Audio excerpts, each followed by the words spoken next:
Welcome, foul players, and welcome back to OWL by the Numbers, keeping you updated and in the know for all things fantasy Overwatch League. I am your host, Totally Drunk, and tonight at episode 60, we are back. This is our first episode of the foul season for 2021.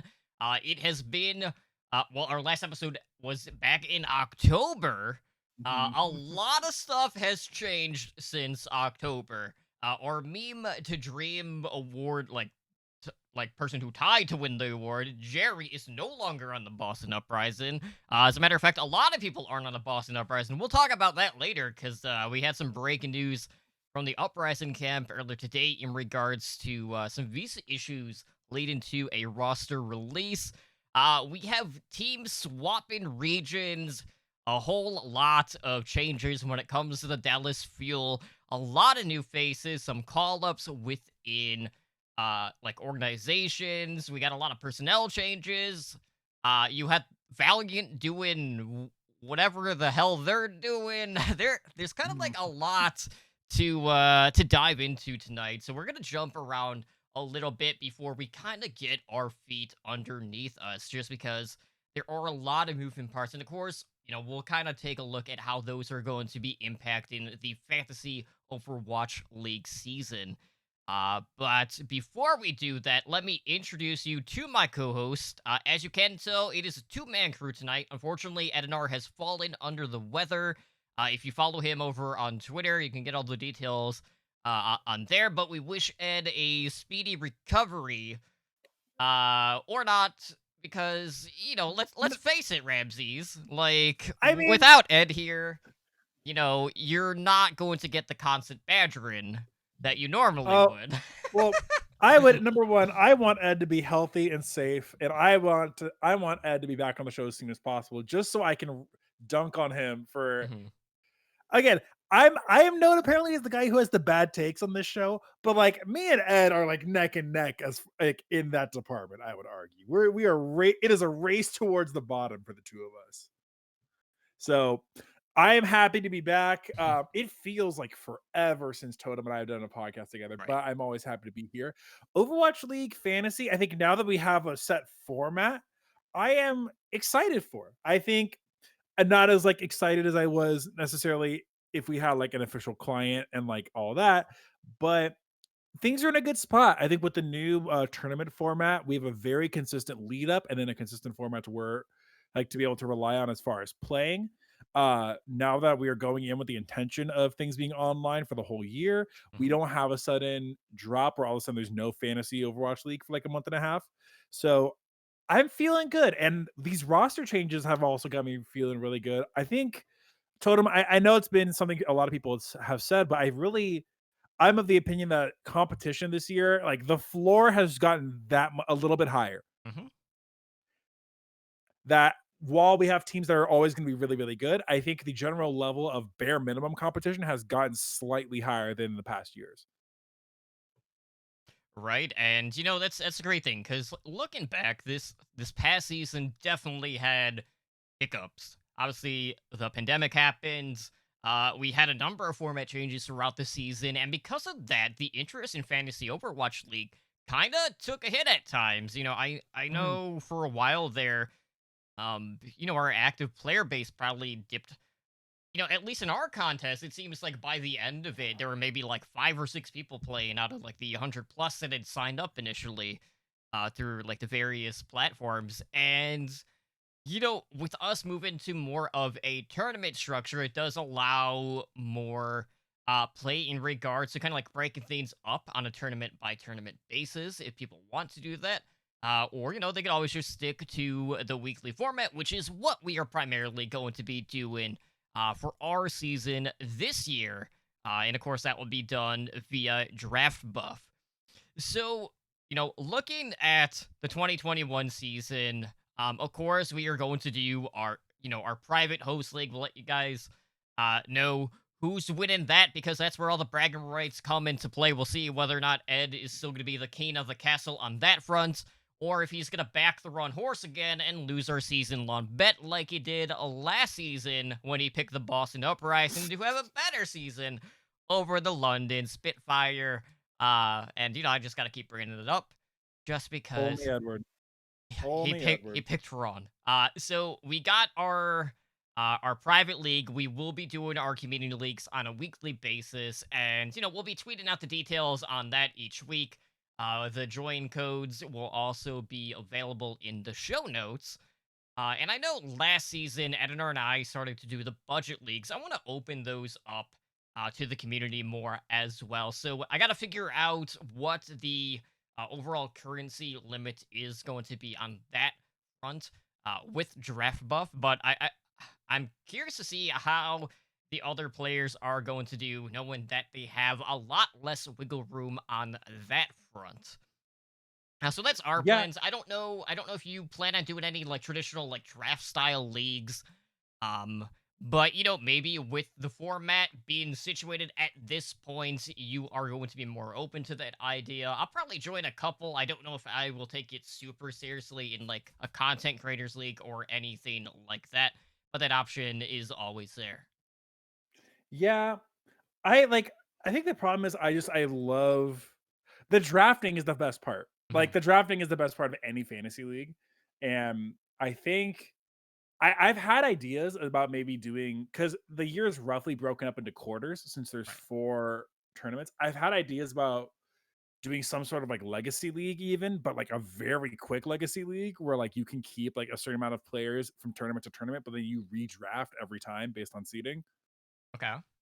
But it's also the thing where like I like that idea a lot, and it might be way more trouble than it's actually worth.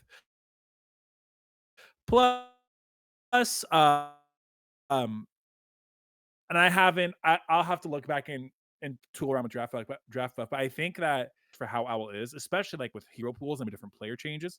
I mean, how many times did people get burned over when you went? I think last year people putting in Fury and then Poco was randomly starting for like a week and a Hmm. half. Like so, I don't know. I think I will. You and I are probably going to get into 1 or 2 draft leagues this year, but by and large, I think weekly stuff is where it's at. Right. As far as what we're doing officially, all that's going to be just in the weekly leagues as well. Yeah, it's just a lot easier on people. And we know interest for some is going to come and go. So just doing weekly and having the option for people to, bow at it if they want to. I mean, they don't have to sign up every single week. But depending on how many signups, the odds are definitely going to be stacked against us. When it comes to that, especially when you add on more and more people. So we'll have to see how many times we could actually get like a top three or top five in that regard. Because there were definitely some weeks where even in the budget league, there were a number of occasions where Edinar and I actually got more points in the budget league than we did with more room to work with, which was always an interesting case. Mhm. Um, but anyway, so looking ahead, a lot of stuff has been changing as we mentioned. We have two teams moving over to APAC, aka the East region. And this season we got the East and the West. West is the NA and EU on that front. So moving over to APAC, we have the Philadelphia Fusion as well as the, and I'm gonna air quote this, Los Angeles Valiant. Now, why did I air quote that? Well, if you've been living under a rock, basically, Immortals Gaming Club has bowed out of, I mean, esports. They've been wanting to like take their leave for quite some time now. They sold off the Los Angeles Valiant to a Chinese investor. They moved to Well, it's APAC. kind of the way that it's working is that Immortals Gaming Club still owns the Valiant and still owns all the trademarks, but have no actual involvement in running the team. Mhm. Lingon Esports, which is a Chinese team, or a Chinese like group, is actually the ones running the team. It's similar to how London Spitfire is actually the same way, from what I've been told. I don't remember what the group is that actually runs them, but like Cloud9 isn't that involved. Right. So it's not unheard of. I mean, we'll see though. Anyway, it's the kind of thing where like we all expect this team to be really bad, but also now scrim rumors are actually hearing like this team is decent compared to some other teams that might be coming up with some issues. So I would say go in don't expect a lot, but do not stick any hopes on this team. These are not your prize players to be going afterwards. It's definitely interesting because, you talk about the community perception of this team, and a lot of people have gone on record saying like this team is reminding them a lot of the 0-40 Dragons. You have, people that are like, I'd be happy if this team just won a map and things like that. So I don't know what to expect, but what we do know is when you look at this roster, you have quite a few players who haven't played in a few years. You have players on roles that Uh, they have never so played. I have to fight you on that because I do my podcast, Push the Point, Okay. with my buddy Labosco, who has been a Chinese contenders caster for a couple of years. You're talking about Silver 3. Silver 3 is the main tank for this team. Silver 3 has been playing concurrently like throughout 2020 and so on. The problem is that Liquipedia does not post his results under the other result Okay. page. I know he got into a big argument with me over this because like Avast and a bunch of people were like, he hasn't played in 2 years. Okay. But like, no, Silver 3 has played. Not at a crazy high level. I mean, Lobo even said, like, yeah, this is a guy who I had high hopes for at one point, and Mhm. he has not gotten there at all. Right. But no, Silver 3 has played. All this whole rant to say Silver 3 has still played Overwatch. Well, that doesn't change the fact that we do have two players on roles that they haven't been playing, Yes. which is the other major red flag. And one of those is at main support. So I don't know, man. Like you look Oh at this man. team, and obviously the standout for a lot of people, or probably the only name that people are going to be familiar with in most cases, is Crystal. The quote problem child of the Overwatch Uh, League. Well, that's not to say like he's the only name that people might recognize. Wee is also on this team. Both of them are former two-way players out of the Guangzhou Charge. But you look at this team and you don't really have that wow factor. A lot of these players wouldn't have been like the first choice out of their respective region. So I don't know what to expect from the Valiant. well, let us remember, Crystal did have a lot of hype at one Hmm. point coming off of World Cup performance with China. Now, the man has chosen to do some other things instead of pursue Overwatch, we'll say. Right. But there's like you can understand, I guess, why he was somebody that got picked up. I know people who are big fans of Chinese Overwatch are still very frustrated that Dia and Super Inch, who are two, I think Dia, of course, we know from Overwatch, and Super Inch, main tank player, were both on, well, a tank player, I can't guarantee main, but we're both on Team CC, which is, and for my money, the best Overwatch contenders team in the world. Those guys were not going to touch this team with a 10-foot pole, and I understand. When you look at this, so just to give a full roster run through, because you've talked about most of these names, we have Crystal and Molan Ran at DPS. Crystal is going to be your flex guy. Molan Ran is probably going to be your hit scan. Silver 3 at main tank. NVM and Shocheng at off tank, I think. I don't know.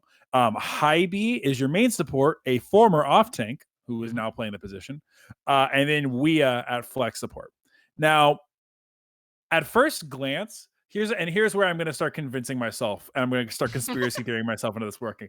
Like at first glance, I'm pretty sure that like this, like we all look at this team and we think like, oh, they're going to get rot. Like these guys are trash. They're going to get dumpstered. But when they play in APAC, the APAC is full of teams that should be really, really good and continue to fall apart all the time. Right. So I'm not putting money on them beating anybody, but Crystal is really cheap in a lot of places. Hmm. I think flex support performance has just the floor has risen so high. You can probably put Wea in there for cheap if you need. Because I mean, unless they're playing Shanghai, maybe Philadelphia. We'll talk about Philadelphia in a second. And unless they're playing those two teams, or like I don't know, even with Chengdu, and I really like Chengdu's roster this year. There's no other teams in APAC where I feel solid like that they'll get dumpstered by Gotcha. necessarily. They'll probably they'll get lose. They'll win maybe a map, and I would be surprised to see them win more than like 2 games this year. But if you need that budget, like bottom of the barrel garbage bin pick, go for it. Hmm. Yeah, and that's the thing too. We always talk about teams that might not be the best on paper, but they still hold that sort of fantasy value.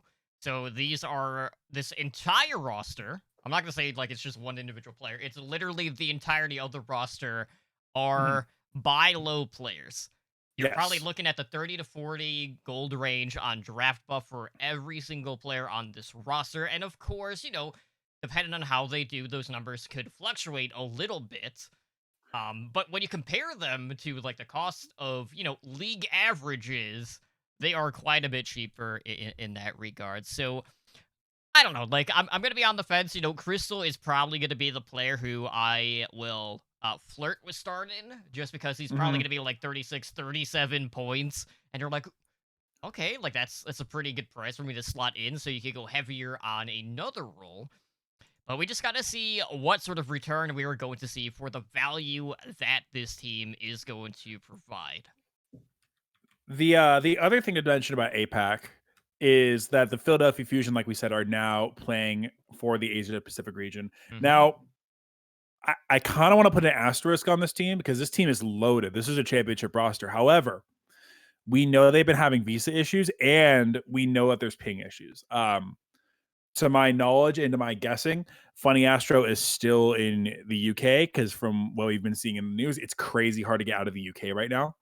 Um, and even if the ping is fine, he's still playing on a completely backwards schedule, which I do not. That's that is scary to have to do. You have that. We knew EQO was having some vision issues as well, which is why they picked up Rascal as their other flex DPS. And then Poco is now the sole off tank, but again, we don't really know what the visa situation is. We know that Philadelphia has confirmed today we are holding these players and we are going to make sure Hmm. we can field them. But Philadelphia now consists of Carpe, Poco, EQO, Alarm at flex support still, Funny Astro main support, Mono is at main tank, excuse me, Shockwave at another DPS, and Rascal.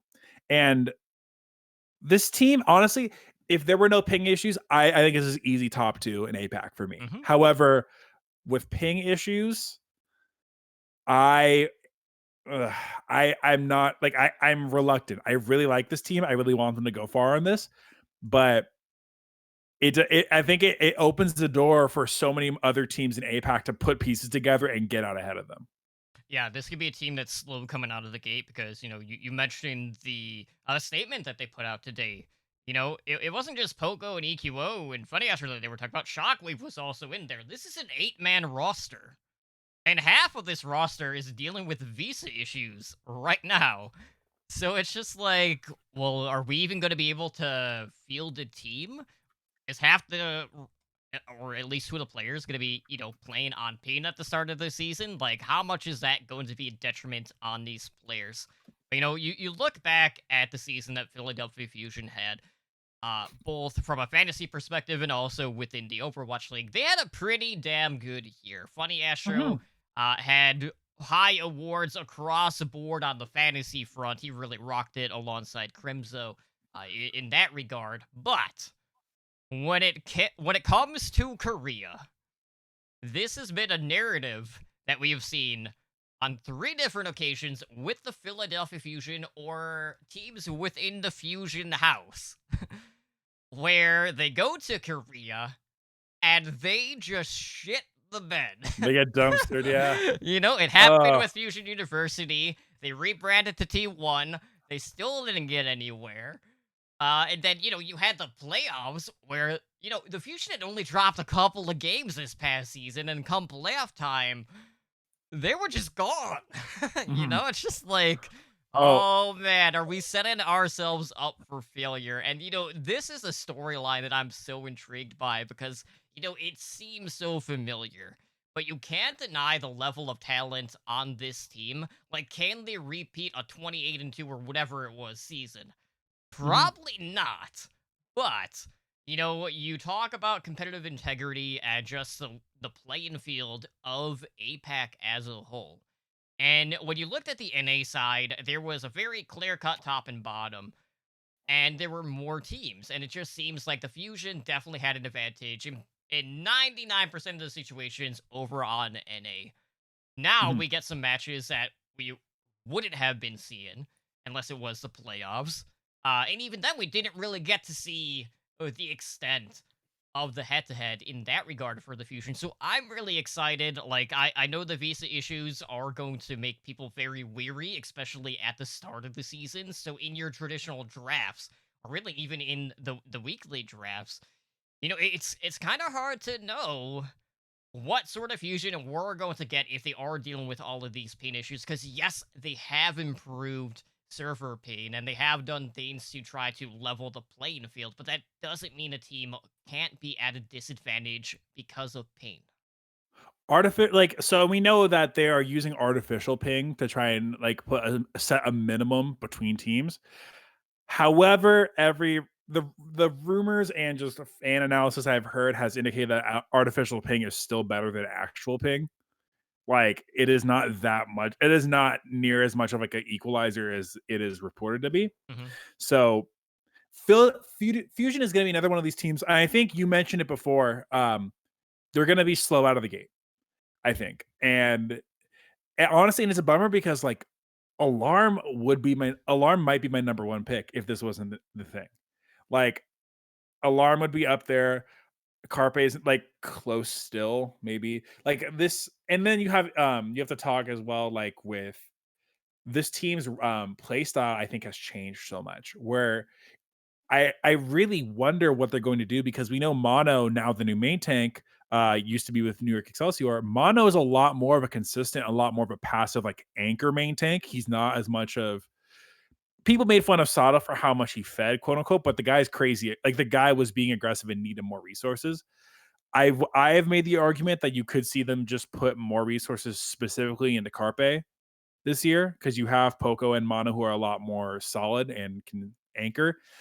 I really wonder, and not to mention you have Carpe and then three flex DPS. Ikio is probably still your guy mainly for Genji, and then Rascal will be around for May. Echo. No, not even Echo. I think you have Rascal for May, for Farah. Um, I think maybe for Sombra even. Shockwave is probably your Echo guy. Maybe even like double hit scan meta for this would be weird. I'm not Mhm. 100% sure who plays double hit scan besides Carpe. But this team again, these are good players. If you're playing traditional, I would definitely snatch one of them, but do not unfortunately they're not going to be worth the price, I think, for a little bit. It's going to take a little bit for them to really measure up. I think there's actually though, if we're going to move on to another team, there's a couple teams that are going to be really solid out of the gate, Mhm. I would argue. And one of in something we're learning is that the teams that have a lot of history together are going to be solid at the beginning, and then there's speculation they could peter off a little bit. I'm going to talk specifically about London Spitfire right now.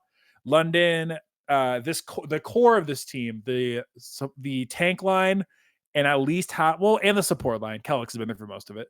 Have played together for a very long time as British Hurricane, which was the contenders team before this.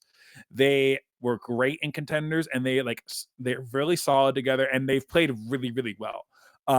Your tank line is going to be Hadi at main tank and Molfunji or Molfig. They're probably just going to say Molfig at off tank.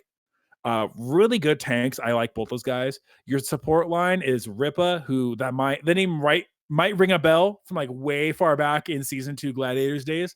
But really good flex support and Kellex at the main support. Totem can tell you I'm not the biggest Kellex fan, but I'm glad the guy gets more work. Um, and then at DPS, the DPS is a little bit different because they've had a couple different DPS over their run. Uh, you're going to be starting off with Hybrid and Sparker are your returning DPS duo. Sparker is underage. He will be able to play. I think we checked this. Oh crap! I clicked the wrong thing. Sparker is a Tracer player. Ash Widowmaker, your hit scan guy, he will turn 18 in June. So he's gonna miss about a month and a half of tournament play. There's a lot of hype around him. And then you have Shax and Blase, who are two veterans. Blase from the Outlaws, lol, great Doomfist player. And then Shax, for my money, the best tracer in the world. It's So all this to say, I think London's going to be pretty solid out of the gate, at least for the first couple of weeks. They start off with games against, let me find it. Do they really not play week number 1? I don't think they do. They play against, okay, so they're playing Glads and then they're playing Houston Mhm. for week 2. Side note, something that should be mentioned: the way that the league schedules are kind of slotted out this year is that in a 4-week tournament lead up, each team is going to play 3 out of those 4 weeks. So there are just going to be weeks where people aren't, like, you will consistently have 1 week every tournament cycle where people aren't around. Um, yeah, London, I think, is going to eventually shake out to where they're going to be maybe lower middle pack, I would imagine.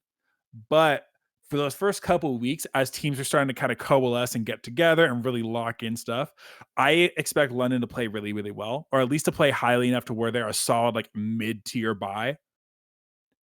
You get the Hottie, you get the Molfig, you get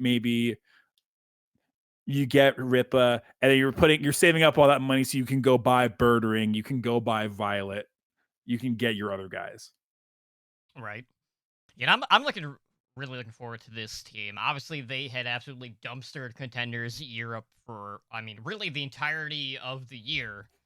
As a British Hurricane, they're still doing fairly well. And it's not like Sparker is just taking time off. He's still playing with the Hurricane Mhm. while he is still underage, still looking fairly good on that front. So it should be a seamless transition on that front when he does turn 18.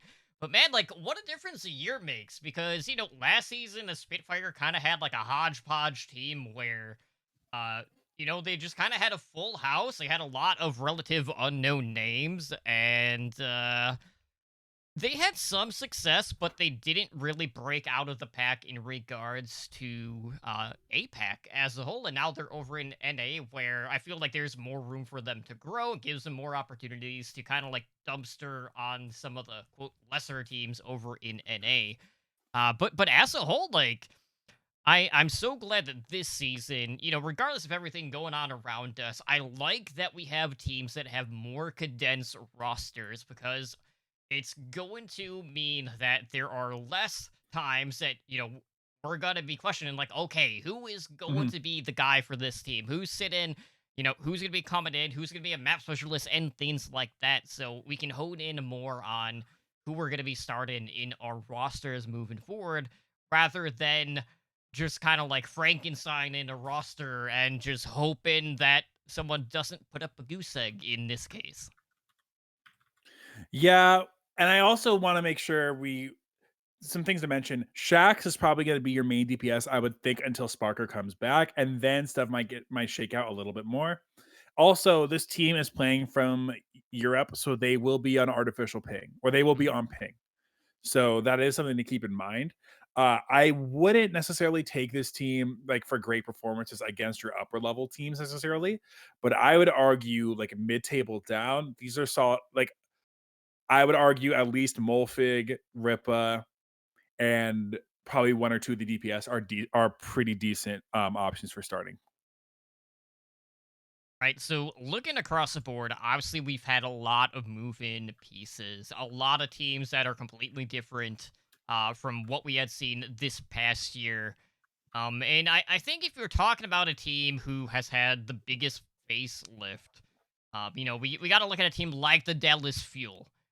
Here is a team who is essentially Element Mystic of years past. We have Exi, Doha, and Sparkle for DPS. Your tank line consists of Fearless and Hanbin, who supports Fielder, Repel, and Jexay, formerly, uh, of your Houston Outlaws. And there's a lot of good about this team. But Ramses, when it comes to Dallas, you have to bring up the cycle of misery. Mhm. It's there's no there's no stopping when it comes to the cycle. And I know a lot of people are going into this season with the highest possible expectations. Well, okay, maybe not the highest, because like I don't know anyone who's outright like, oh my god, Dallas Fuel 2021 world Nah, man, champions. I see them in top 3 or top 4 NA for most people's power rankings. And Hmm. power rankings are power rankings. They're fun. Like, don't put any actual stock in them. But people have definitely, I think, gotten themselves very hyped up about this new Dallas Fuel squad. I honestly, and I like this team a lot. I have tepid expectations. Okay. Is that because they're I Dallas? It's because they're Dallas, but also I think so. People are acting as if like these guys have all played, like people are acting as if this is a team that just was like cropped straight from Korea and put back into Overwatch League. But Hmm. it's like, oh well, they all play for Element Mystic, but they've played at different times. Like feel like these guys weren't all on the same team at the same amount of on the same time. And these are all really good players, and I really like them. But we do know that as of now, there are some gaps in the roster, mainly that they don't have like an elite level Tracer player yet. And from what we are hearing, Tracer is pretty consistently used in current scrims. I'm not a Scrimbucks. Well, I try not to be a Scrimbucks guy, but here I am. Sparkle might play that Tracer. Maybe Doha does, but then like you have Doha on the Sombra still. Hmm. I also these are a lot of these guys are still really young. Like I really, really like this team. I really want them to do well, but I think the combination of that, I think it will take them time to mesh. I think it will take them time to click. This isn't a team that's going to be like day one awesome, in my opinion. But I I I think they're going to be slow to come out of the gate. They're going to beat Houston because this is how it goes. They're going to beat Houston, then they're going to slump for a week and a half, 2 weeks, and then they're going to make it in the playoffs. And then I think things will correct because they beat Houston, but then they're playing the Gladiators directly afterwards. Right. Yeah. For Also, me, oh, I'm sorry. I I was saw. going to say Mhm. I'm interrupting you. I'm sorry.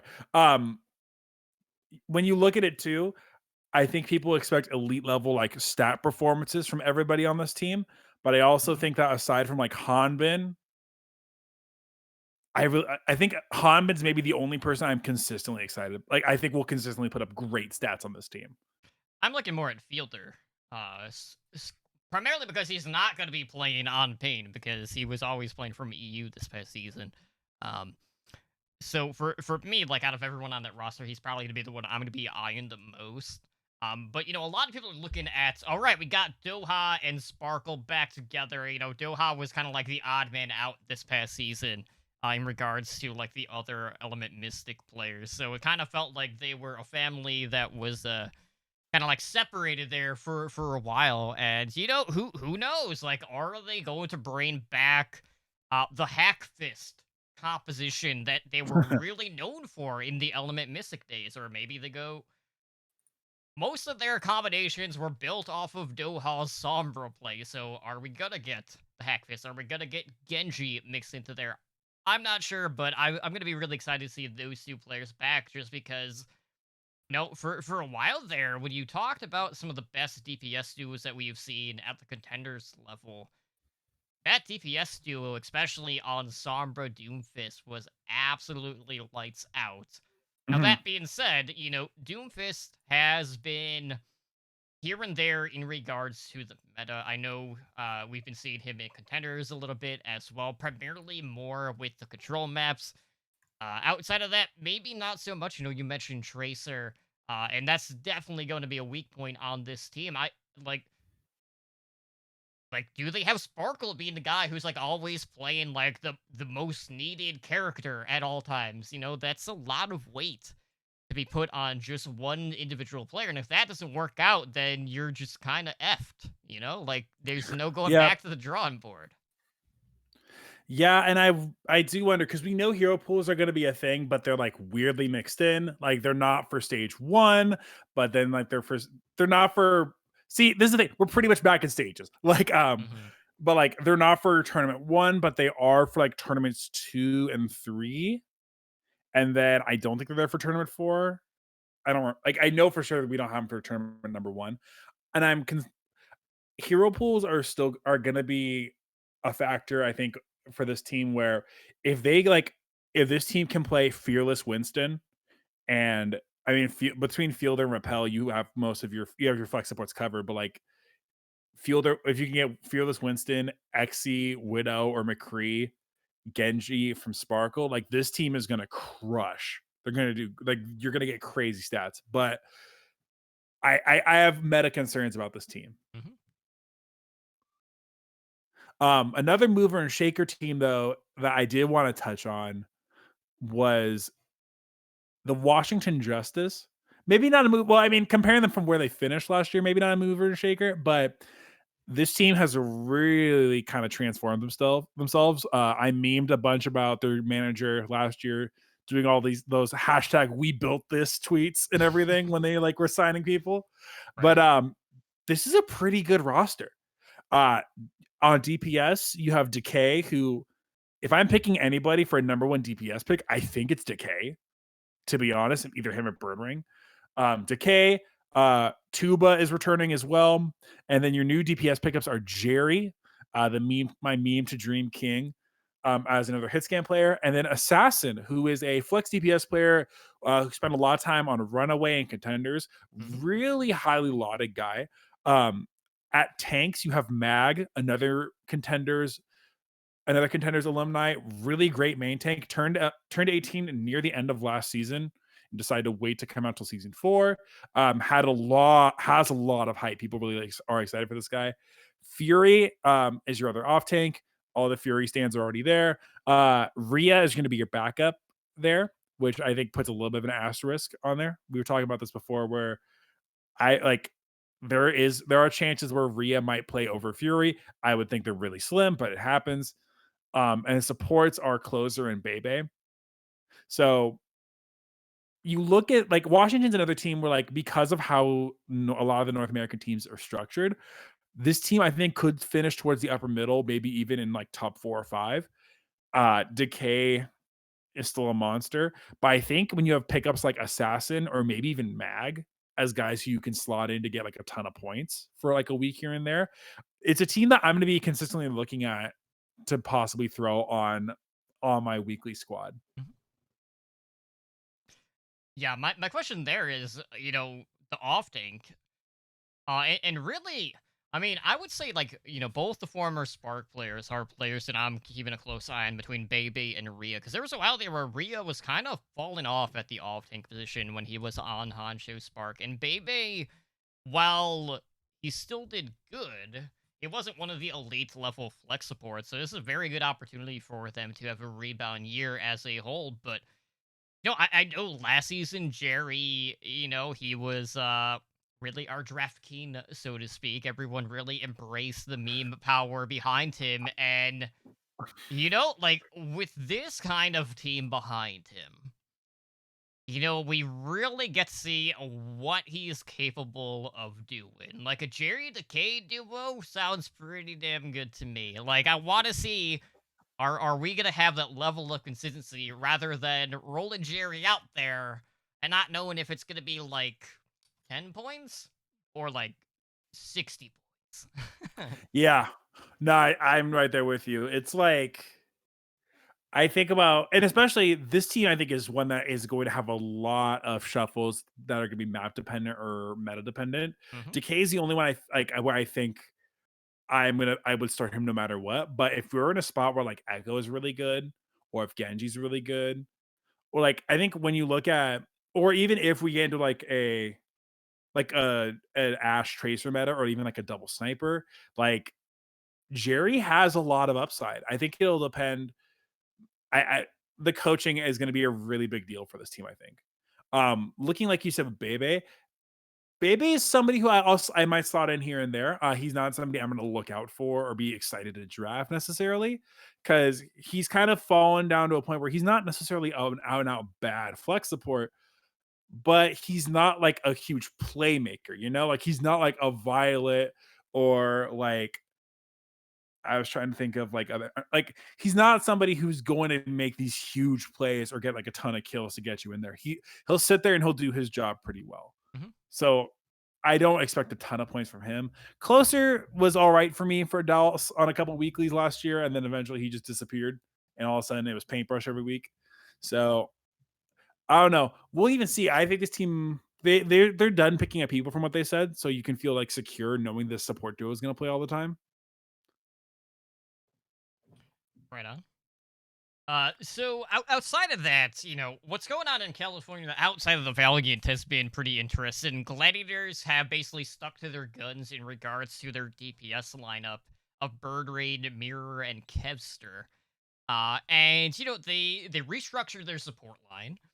So going into this season, they had picked up Moth, who became a free agent, and they also picked up Shu, formerly of the Guangzhou Charge.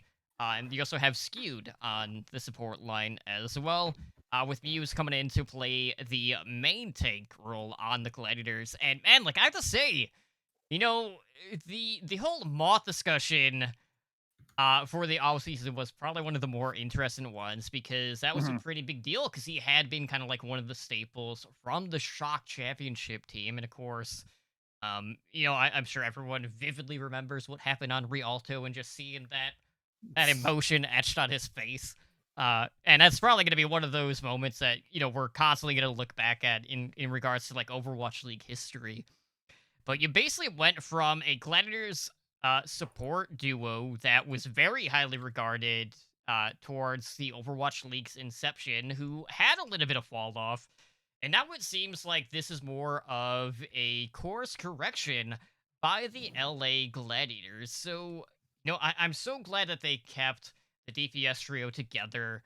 We're expecting great things again from Bird Raid. And I have to say, I was kind of hesitant with Bird Ring going into the past season in regards to whether or not he can be that carry type of DPS, but he really proved it this past season. So it's all about just maintaining that level of play for him. And then on the Shock front, we always talk about the depth of the DPS rotation out of San Francisco, and Ons has retired to go pursue a Valorant career. And Mhm. this is a team that made some interesting choices by going out. They got some young DPS by signing both Nero and Glister. Mm. And it's just like I don't know who is starting on this DPS lineup between Striker, Tayo, Nero, and Glister. But you look at Young Talent, and we've seen the upside of Nero.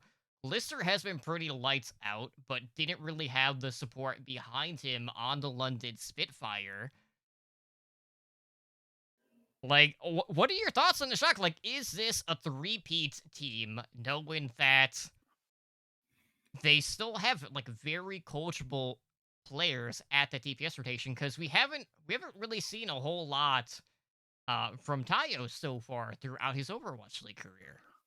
So Tayo, I think we even were told last year was going to be a development project and for Krusty. So I Mhm. think we'll see more Tayo this year. But to be honest, I as much as I this is like well, there's 2 points. This is, I would say, a championship or at least a finals team for me again. I think that they make it that far.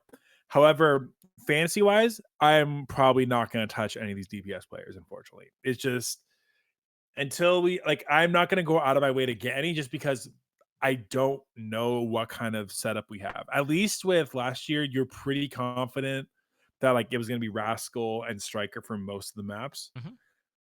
But now, well, once they settled into the rhythm, obviously we had two other like guys. They had other guys they would slot in there too.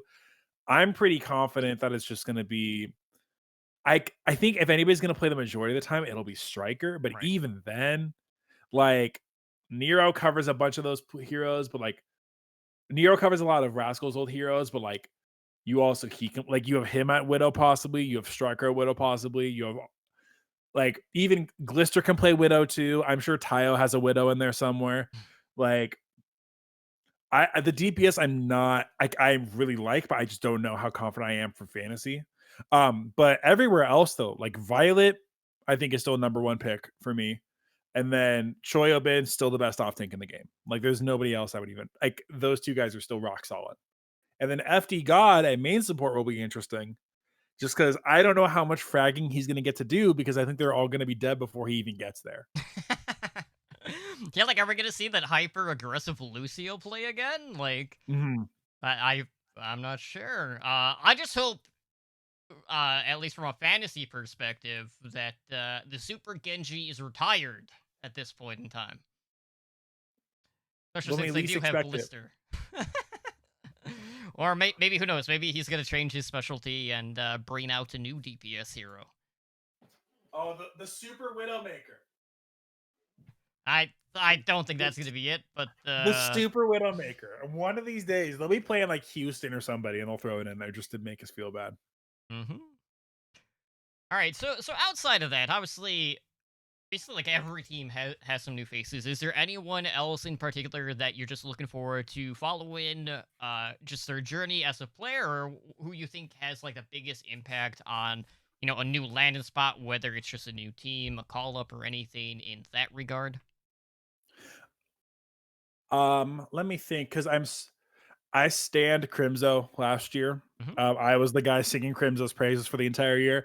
I really like him on Houston, although I think he's unfortunately it's going to be the exact it's going to be a hell with a fresh new coat of paint on it. Pretty much is what I think. Like I really like Crimzo. I want him to do well in there. Uh, Dante, I think is still like a must draft DPS. When I look at the other teams, I think Yaki is probably somebody who is, I think, a sleeper, crazy, crazy good DP. Not even a sleeper, just somebody who's not going to be in that conversation as much. Hmm. I'm really excited to see Yaki get picked up.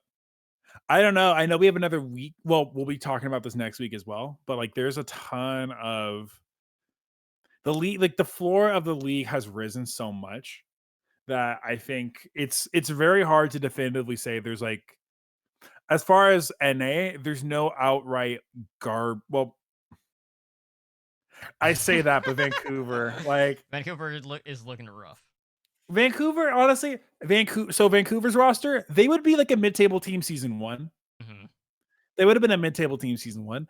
I want Linkser to succeed so bad. Please. I want Linkser to succeed so badly. But like it's yeah, that team actually I would say I'm reluctant to pick on. Also, everything we're saying right now will probably change within 2 or 3 weeks. It's just how Overwatch goes. But Hmm. what about you? Is there anybody who isn't who you're really looking forward to following that we haven't talked about yet? Okay, well, my dynasty bias is gonna play into this. I want to see what Uh, Michelle is going to do on a oh, good call. Toronto Good Defiance. call. This is a team who is another one of the restructured teams. With some very interesting choices here. So on DPS we have Logix, Hisu, and Neist. Uh, at main tank, they re-signed Beast, and I know a lot of people's like heart stopped momentarily because that was like the first announcement of the offseason for Yeah. them, and they're like, "Wait, what the f is going on?" And then Sado became available, so they're bringing in Sado to get paired with Michelle at off tank. And then your support lineup includes Lastro, Aztec, and Ansun J. But Michelle is someone this past season on the Dynasty who, obviously, the Dynasty, regardless of the end result, because they had a really good meta for them, they looked fantastic. There was a lot of stuff happening on that tank line in particular, because there were a lot of situations where you were seeing Gesture, seeing play, um, alongside Marvel, and it kind of just put Michelle in like this really awkward spot where, Mhm. sometimes he just wasn't playing at all. And now I know like the Dynasty are kind of in a similar position with Tuyu, who's going to be playing the off tank in that I don't situation. I don't think Keith 2U plays off tank at all. I think Marvel is just your off tank now. Yeah, like I would say like if we're expecting a lot of like double shield compositions, there's no reason to move Gesture off of a shield tank at that point in time.